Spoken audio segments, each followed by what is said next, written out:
ईश्वर कृष्ण प्रणीत सांख्य कारिका के ऊपर श्री वाचस्पति मिश्र विरचिता जो सांख्य तत्व कौमुदी है, इस सांख्य तत्व कौमुदी के सहित सांख्य कारिकाओं का विचार करते हुए दशम कारिका में व्यक्त क्या चीज है और अव्यक्त क्या है, इसका प्रतिपादन करते हुए हेतुमत कारण वाला व्यक्त होता है जो अनित्य है, अव्यापी है और सक्रिय है। इनमें से दो चार लिंगों का विचार किया। आश्रित तक विचार हुआ। आश्रितम अनेक और आश्रित जो है अपने कारण के आश्रित जो रहता है उसे व्यक्त कहते हैं। इस तरह व्यक्त और व्यक्त इनका कथन के व्यक्त और आश्रित है। व्यक्त पुनः कैसा है लिखा, लिंगम कस्य प्रधानस्य लिंगम। व्यक्त यह प्रधान का लिंग है, अर्थात प्रधान का अनुमान करने के लिए व्यक्त को लिंग हेतु बनाया। व्यक्त लिंग है, हेतु है, इस तरह से कथन किया। यथाच एते बुद्ध्यादयः प्रधानस्य लिंगम तथा उपरिष्टात् वक्ष्यति। ग्रंथकार कहते हैं यह व्यक्त पदार्थ कार्य जिस तरह से पदार्थ का लिंग है, इसका कथन आगे भेदानां परिणामात् इत्यादि कारिकाओं के द्वारा इसका व्याख्यान किया जाएगा। प्रधानंतु न प्रधानस्य लिंगम पुरुषस्य लिंगम भवद अपि इति भावः। प्रधान यह पुरुष का लिंग होता हुआ भी प्रधान का लिंग नहीं है। यहाँ पर लिंग शब्द से लेना है प्रधान का लिंग। प्रधान का लिंग व्यक्त है ना। स्वयं अव्यक्त प्रधान का लिंग नहीं है। लिंग उसे कहते हैं लीनम अर्थम गमयति लिंगम लिंगयति ज्ञापयति अर्थम इति लिंगम अनुमापकम इत्यर्थ। हेतु इत्यर्थ। यह हेतु व्यक्त अव्यक्त का अर्थात प्रधान का हेतु बनता है। यह का प्रधानंतु प्रधान सलिंगम पुरुष सलिंगम भवदपि, अर्थात पुरुष का लिंग होता हुआ भी यह प्रधान का खुद का लिंग नहीं है, इसीलिए लिंग में केवल व्यक्त को लिया, प्रधान को नहीं लिया। व्यक्त कैसा होता है?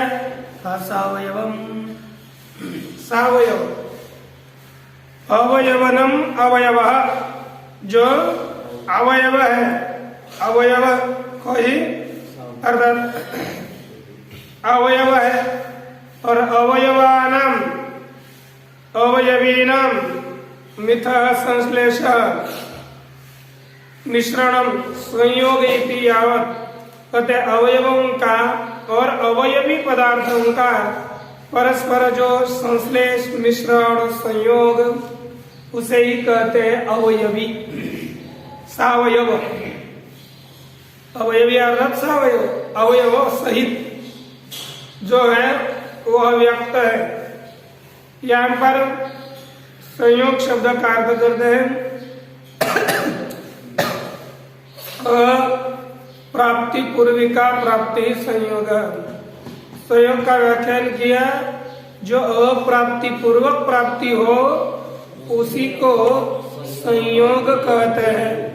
तेन सवर्तते इति सावयवम, तेन तुल्यम क्रिया छेदवती ही, तेन सयति तुल्य योगे, इस सूत्र के द्वारा समास हो जाता है अवयवेन सवर्तते इति सावयवम, अवयव के सहित जो रहता है उसे कहते हैं सावयव। तथा ही तद्व्यादयः परस्परं संयुज्यते संयुज्यन्ते एवं अन्येपि न तो प्रधानस्य बुद्ध्यादिभिः संयोगः तादात्म्यात्। कहा कि पृथ्वी इत्यादि, पृथ्वी जल इत्यादि परस्पर इनका क्या होता है? संयोग होता है, एक दूसरे से संबद्ध हो जाते हैं।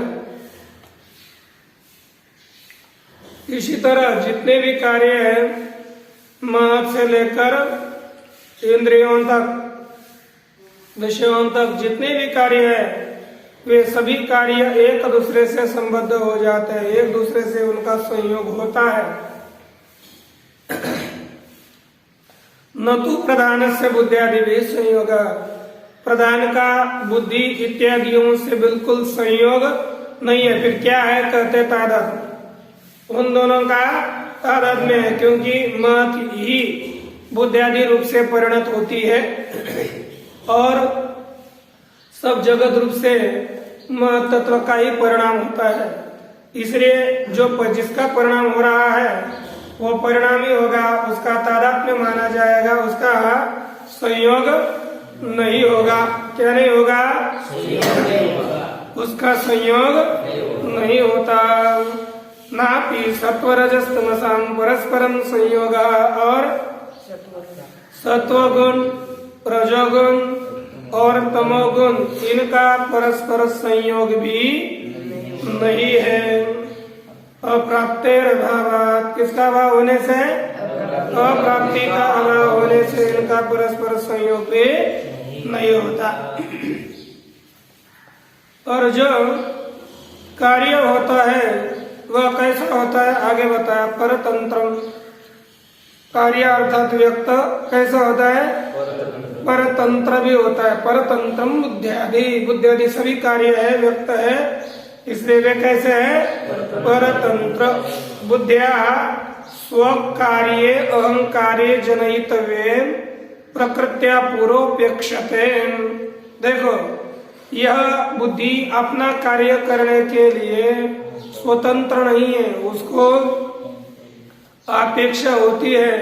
और प्रकृत्या पूर्व अर्थात प्रकृति के सहायता की अपेक्षा है। प्रकृत्या पूर्व प्रकृति है सहायम अपेक्षित है। कभी भी प्रकृति यदि अपना कार्य करने के निकलेगी तो उसको अपेक्षा होती है, उसको सहायता लगती है। किसकी सहायता लगती है? प्रकृति के सहायता की अपेक्षा हुआ करती है। अन्यथा नहीं तो प्रकृति यदि सहायता नहीं करेगी तो यह बुद्धि क्षीण होती हुई ना अलम अहंकारम जनयितुम इति स्थिति, यह प्रकृति यह बुद्धि अहंकार को उत्पन्न करने के लिए समर्थ नहीं होती, ऐसी स्थिति है। कैसी स्थिति है? यह प्रकृति अहंकार को उत्पन्न करने के लिए समर्थ नहीं होती। एवं अहंकारादिभिरपि स्वकार्य जनने इति सर्वं स्वकार्येषु प्रकृत्या पूर्वम् अपेक्षते, तेन परां प्रकृतिम् अपेक्षमाणं कारणम् अपि स्वकार्य जनने परतंत्रं व्यक्तम्।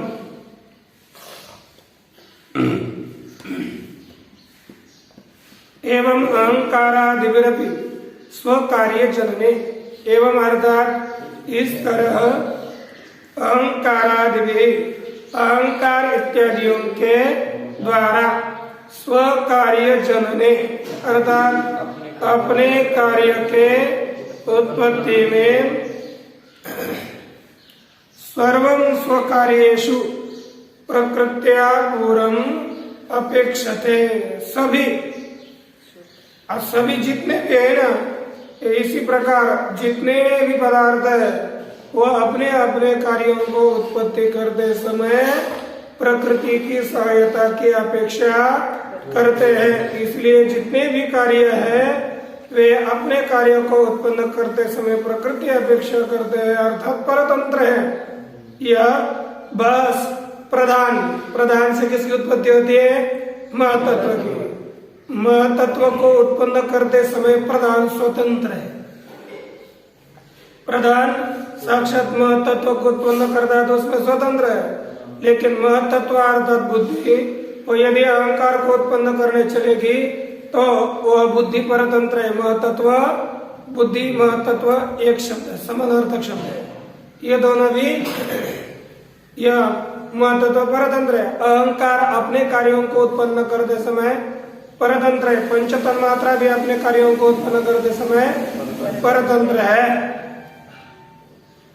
तेन परां प्रकृतिम अपेक्षमाणं कारणम् अपि स्वकार्य जनने परतंत्रम व्यक्तम, इसलिए कहा तेन उस कारण से परां प्रकृतिम अपेक्षमाणं कारणम अपि, परा प्रकृति की अपेक्षा करता हुआ कारण भी स्वकार्य जनने परतंत्रम, अपने कार्यों को उत्पन्न करने में परतंत्र है और व्यक्त है। विपरीतम अव्यक्तम, एक अंतिम बचा अव्यक्त अर्थात प्रधान। ये कैसा है? विपरीत है। किससे? व्यक्तात्, व्यक्त से विपरीत है। व्यक्त का अर्थ नहीं है, अन्वय करना है। व्यक्त से अव्यक्त विपरीत है, उल्टा है। जैसे व्यक्त क्या था? हेतुमत, तो अव्यक्त हो गया अहेतुमत। व्यक्त था अनित्य, अब हो गया यह व्यक्त अव्यक्त नित्य। वह अव्यापी था, यह व्यापी है, व्यापक है।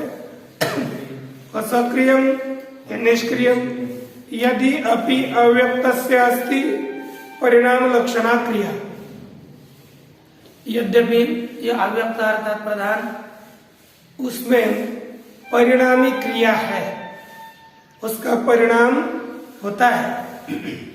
तथापि परिस्पंदो नास्ति, जैसे व्यक्त में परिस्पंद होता है तद्वत् अव्यक्त में परिस्पंद नहीं होता।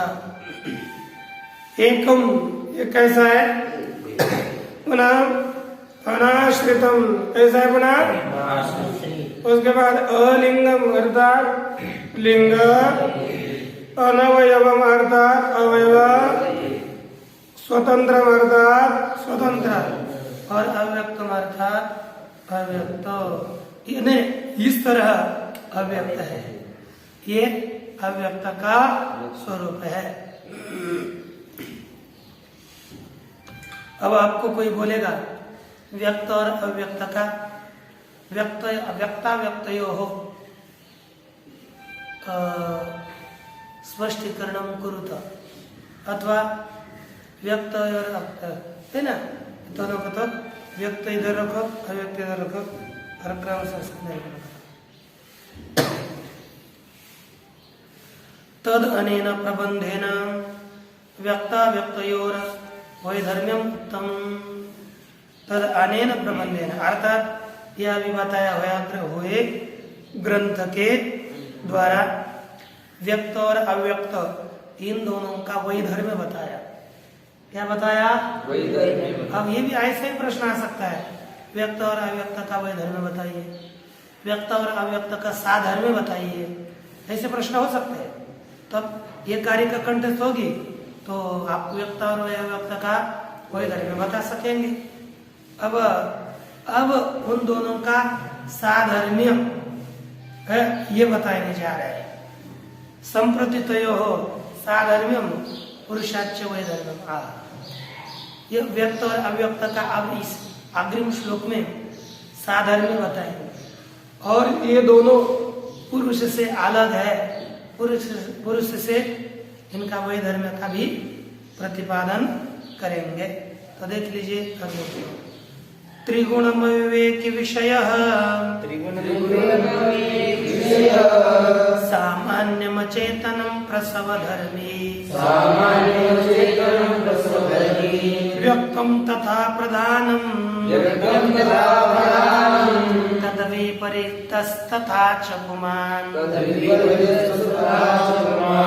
ये गायन करने के लिए अच्छा नहीं लगता ना, कहते ये कैसा है व्यक्त और अव्यक्त प्रधान। कहते हैं त्रिगुणम, कैसा है? 3 गुणों वाला है। कितने गुण वाला? 3। अच्छा, पुनः अविवेकी, ये कैसा है? अविवेकी है, ठीक ना। सत्व रज एवं तमोगुण युक्त है, ये 3 गुणों से मिश्रित है, यह अविवेकार्थ है। विषय, यह कैसा है? व्यक्त विषय है, भोग्य है। सामान्यम अचेतनम प्रसवधर्मी व्यक्तम, इस तरह व्यक्त है।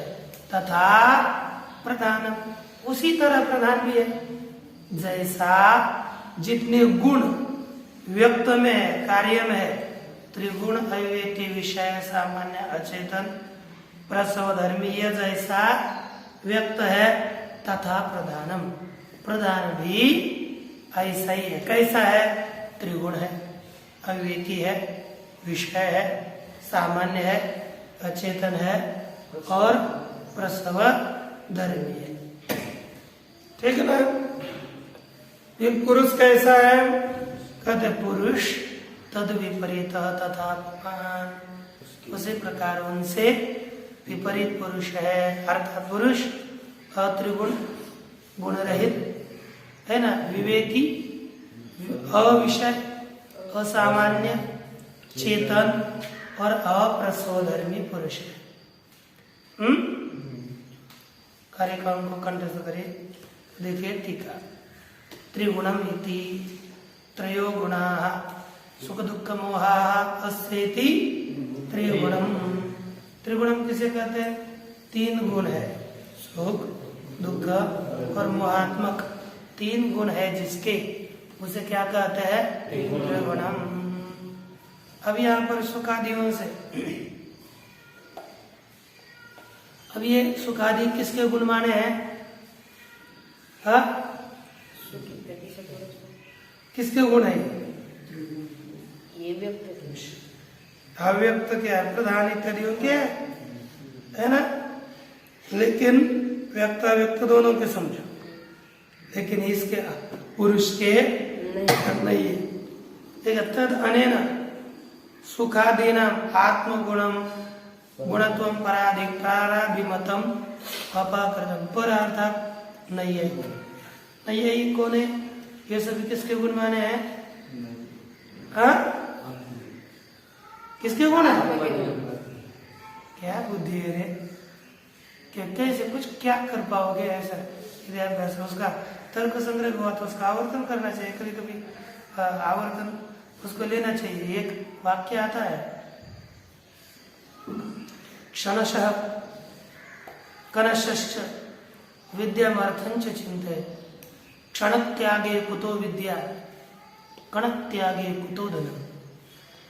हमको प्रत्येक आदमियों को कि क्षणशः और कणशः विद्या और धन को एकत्र करना चाहिए। यानी क्षण क्षणों को एक एक क्षण व्यर्थ न जाते हुए हम लोगों को विद्या का चयन, विद्या को प्राप्त करना चाहिए। सोना नहीं चाहिए कभी, है ना? है ना? सोना नहीं है। क्षणशः क्षणों क्षणों को विद्या को प्राप्त करें और एक एक कणशः, एक एक कण के से धन को प्राप्त करेगा। जो क्षण का त्याग करेगा उसके बाप को विद्या नहीं मिलेगी। क्षण त्यागे कुतो विद्या, और ये कण को त्याग दोगे धीरे धीरे तो धन कैसे मिलेगा? इसलिए पढ़ने वालों को, छात्रों को ध्यान देना चाहिए। एक ऐसा ही सुभाषित मिलता है, आयु क्षण क्षण एकोपि न लभ्य स्वर्ण कोटिभिः सचेदनर्थकं नीतः का हानि स्यात् ततोऽधिका। एक वाक्य लिखा, आयुष क्षण एकोपि न लभ्य स्वर्ण कोटि। अरे सैकड़ों कोटि सोने के सैकड़ों हजारों हो तो भी एक क्षण भी हमको मिलने वाला नहीं है। पैसा इत्यादियों पर क्यों समय अपना गंवाना है? कोट्यवधि क्षण पदार्थ देंगे, सोने देंगे तो भी एक क्षण हमको नहीं मिलने वाला आयुष्य का। यदि हम लोगों ने ये व्यर्थ निकलने ले जा रहे हैं, है ना? सचेद अनर्थकम नीता। यदि हमने यह आयु, यह अनर्थक करी, अरे दूसरा कुछ भी अनर्थक है, विद्या और साधना के बिना दूसरा कुछ भी करना वह अनर्थक ही है। वह भले ही हमको लगता होगा कि हम कीर्तन करके 10,000 रुपये ला रहे हैं, है ना? हाँ, वो साधना मानकर चल रहे हैं तो सार्थक है, नहीं तो कितना भी करोड़ों रुपये कमाए तो भी वह निरर्थक है। इससे बड़ी हानि हम किसी कोई करते ही नहीं है। इसलिए कहा करना है, अभ्यास बहुत महत्व का है। तद अनेन सुखादीना आत्मगुणत्वं पराभिमतम अपाकृतम। पराभिमत अर्थात नैयायिकों को स्वीकृत क्या? सुखादीना आत्मगुणत्वम, सुख इत्यादि आत्मा के गुण है, ऐसा जो नैयायिकों को मान्य है। क्या है? नैयायिकादियों को मान्य। क्या मान्य है? सुख इत्यादि आत्मा के गुण है, ऐसा जो नैयायिकादियों को मान्य है उसका निराकरण हो गया। इससे अर्थात प्रधान और व्यक्त ये सुखादि वाले हैं, ये बताने से नैयायिक जो आत्मा के गुण मानते हैं उनका सहज निराकरण होता है। ये प्रधान है कैसे? तो कहा अविवेकी है। ऐसा है अविवेकी। यथा प्रधानम न स्वतो विविच्यते, जिस तरह से प्रधान स्वयं का विवेक नहीं करता, स्वतः अलग नहीं होता। एवं महदादयोपि न प्रधानाद् विविच्यन्ते, इसी तरह महदादि भी प्रधान से अलग नहीं होते।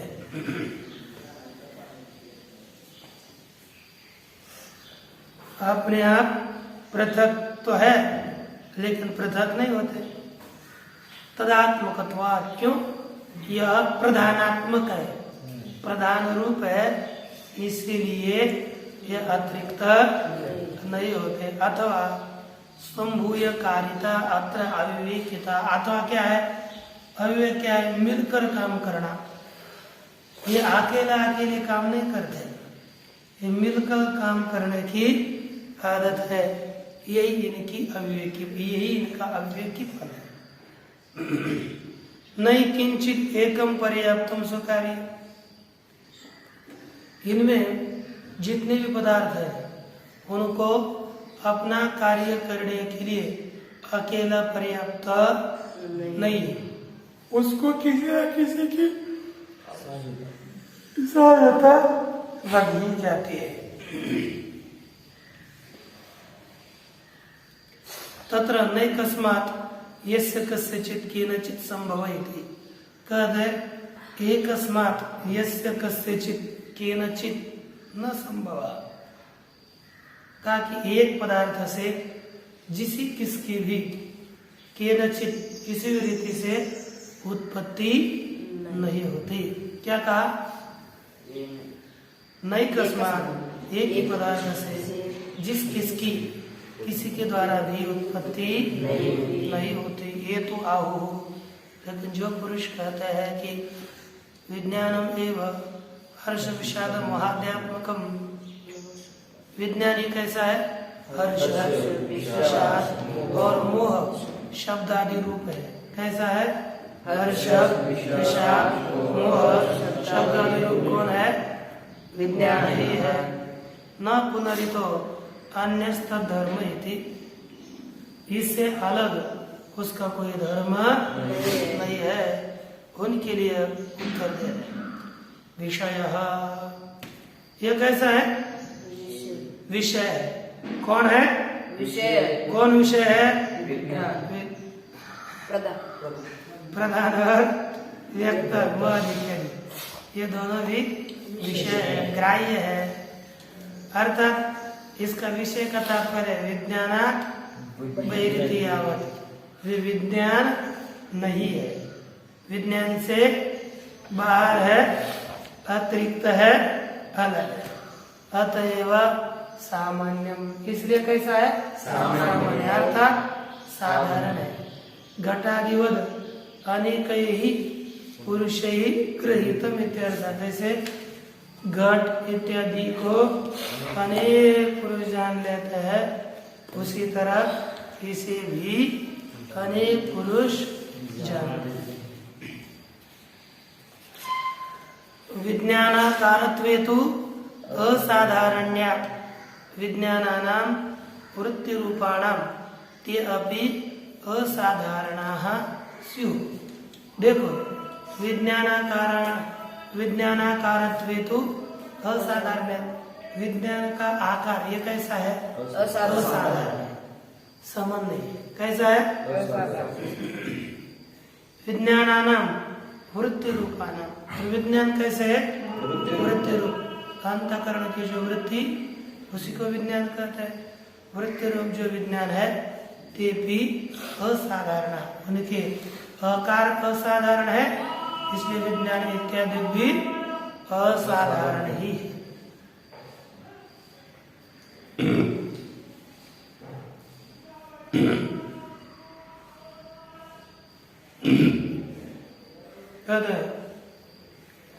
विज्ञानम यथा पर्यन न गृह्यते, जैसे महदादियों को दूसरा पुरुष जान सकता है, लेकिन विज्ञान को दूसरा कोई नहीं जान सकता। विज्ञानम यथा पर्यन न गृह्यते, क्यों? परबुद्धेः अप्रत्यक्षत्वात् इति अभिप्रायः, कहते हैं जो विज्ञान है वह दूसरे उनकी बुद्धियों को प्रत्यक्ष नहीं होता। अन्यथा तत्र स्यादिति भाव, नहीं तो अन्यथा विज्ञान की तरह है ना, इसका भी क्या हो जाता? प्रतिसंधान तत्स्यात्, तत्स्यात् अर्थात प्रतिसंधान उसका हो जाता लेकिन नहीं होता, है ना, उसका अनुसंधान नहीं होता, ज्ञान नहीं होता। देखो आपका ज्ञान हमको पता है क्या होता है, क्या चल रहा है आपके मन में, है क्या घोड़ा दौड़ रहा है पता है, दूसरों को पता नहीं चलता। यह कैसा है, अचेतन है, व्यक्त व्यक्त दोनों भी अचेतन है। हाँ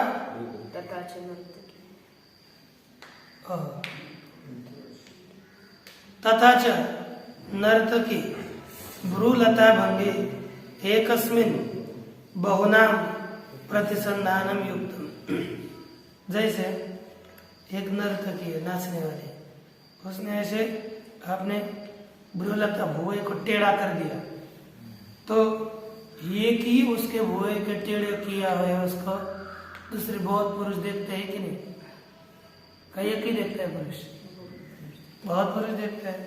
ऐसे कहा कि एक नर्तकी ने अपने भ्रूलता को ऐसा चलने कर दिया, विचलित कर दिया, तो इसी एक में ही अनेक लोगों का प्रतिसंधान योग्य है, अन्यथा तत्र स्यादिति भाव है ना, नहीं तो उसमें अन्यथा विज्ञान की तरह असाधारण हेतु तत्प्रतिसंधानम न स्यात्, है ना, तन्न स्यात्, अन्यथा तन्न स्यादिति भाव, नहीं तो है ना, यह नहीं होता, अर्थात सबको उसका प्रतिसंधान न होता लेकिन होता है कि नहीं, कार्य है कि नहीं, नर्तकी की भ्रूलता भंग, तो सबको उसका प्रतिसंधान होता है कि नहीं, है ना, अर्थात एक कार्य का प्रतिसंधान बहुत लोग कर सकते हैं, है कि नहीं, बहुत लोग उसे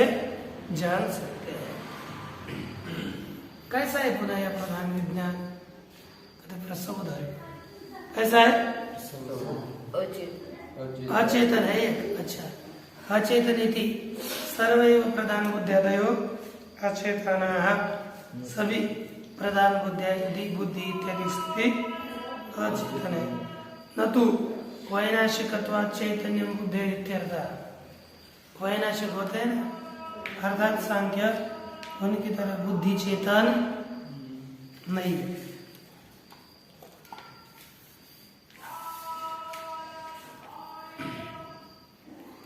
कैसा बना प्रसव धर्मी, कैसे व्यक्ता व्यक्त दोनों ही प्रसव धर्मी है, अर्थात प्रसव धर्म यस्य अस्ति सः प्रसव धर्मी, अर्थात उत्पन्न करना यही धर्म है जिसका उसे कहता है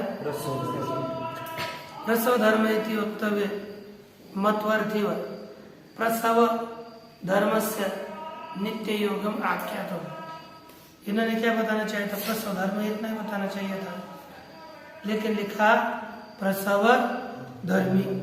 यह प्रसव धर्मी करने का तात्पर्य है, यहाँ पर मत्वर्थीय माना है, क्या मत्वर्थीय।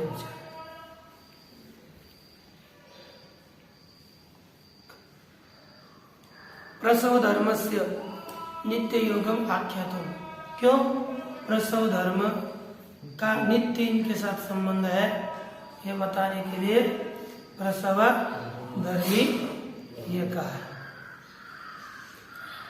स्वरूप विरूप परिणामाभ्याम न कदाचित अपि वियुज्यते, अर्थात स्वरूप परिणाम और विपरीत परिणाम उससे कभी भी अलग नहीं होना, अर्थ होता नहीं।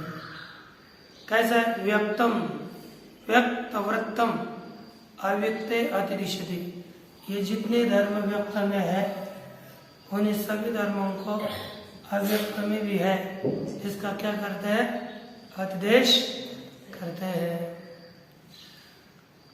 अर्थात जैसा व्यक्त है वैसा ही प्रधान है, अव्यक्त है। यथा व्यक्तम तथा अव्यक्तम इत्यर्थः, क्या अर्थ हुआ, जैसा व्यक्त है वैसा ही अव्यक्त है। अब इसके अपेक्षा इन दोनों की से अतिरिक्त पुरुष इसका कथन करता है। ताभ्याम वैधर्म्यम पुरुषस्य, उन दोनों से पुरुष का वैधर्म्य बताते हैं। तद विपरीत होमान, जिन दोनों से भी अलग पुरुष है। स्यादित कहते ये होने दो, अहेतुत्व नित्यत्व, अहेतुत्व नित्यत्वादि प्रधान साधन मस्त। अरे अव्यक्त भी कैसा हो जाएगा? अहेतु है ना, अनित्य, ये उसका साधन का पुरुष में भी जाएगा। तो कहते हैं पुरुष पुरुष साधर्म्यम अस्ति एवं अनेन अनेकत्वम व्यक्त साधर्म्यम तत्कथम उच्यते। कहते है ना, प्रधान साधर्म पुरुष से है, इसलिए एवं अनेकत्व पुरुष व्यक्त साधर्म, अनेकत्व जो व्यक्त का साधर्म है वह पुरुष का भी हो जाएगा। तो तत्कथम उच्यते, तद विपरीत अपमान। तो आपने कैसे कहा? उससे विपरीत पुरुष है, उसका कथन किया।